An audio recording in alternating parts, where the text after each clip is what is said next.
আর এখানে ফলাফল দেখে যে জিনিসটা আমি দেখলাম, আমি হিসাব করছিলাম যে প্রত্যেকটা বোর্ডে কোথায় আমাদের শিক্ষার্থী বা পরীক্ষার্থীর সংখ্যা কত। মাত্র দুটো জায়গায় দেখলাম তিনটা বোর্ডে বোধহয় ছাত্রের সংখ্যা একটু বেশি, অন্যগুলিতে মানে প্রায় সমান সমান। অধিকাংশগুলিতেই দেখা যাচ্ছে যে ছাত্রীদের সংখ্যা বেশি। একদিকে খুশির খবর, আমি বলবো এটা একদিকে খুশির খবর, কারণ নারী শিক্ষার উপরে আমরা বেশি গুরুত্ব দিয়েছি।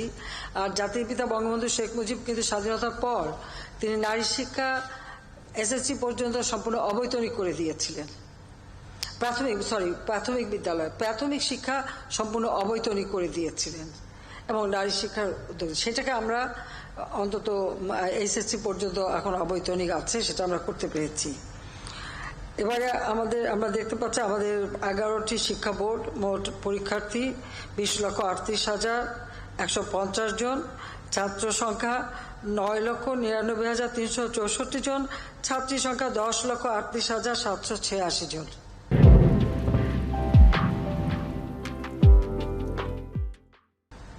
কারণটা আমাদের খুঁজে বের করতে হবে।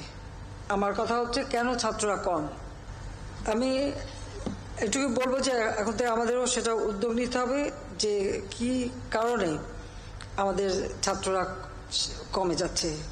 পাশের হারের ক্ষেত্রে দেখা যায় অনেক ক্ষেত্রে মেয়েরাই অগ্রগামী, সেটা খুব ভালো কথা, কিন্তু তারপর আমি বলবো যে এই বিষয়টার দিকে আমাদের দৃষ্টি দিতে হবে।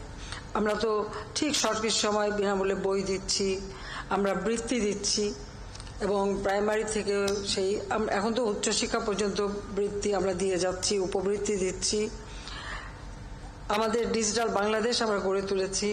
যখন কোভিড-19 সময় ছাত্রছাত্রীরা যেতে পারতো না স্কুলে, আমরা তখন মানে আমাদের কয়েকটি শিক্ষা প্রতিষ্ঠানের ক্লাসগুলি টেলিভিশনের মাধ্যমে প্রচার করা, অনলাইনে প্রচার করার ব্যবস্থা করে দিয়েছিলাম এবং অনলাইনে ক্লাস নেওয়াও আমরা ব্যবস্থা করেছিলাম, যাতে করে কোনো মতেই ছেলেমেয়েরা যেন শিক্ষার থেকে দূরে না যেতে পারে, মানে আমার ঘর আমার স্কুল, সেই ব্যবস্থাটাও আমরা নিয়ে শিক্ষা কার্যক্রমটাকে অব্যাহত আমরা রেখেছিলাম।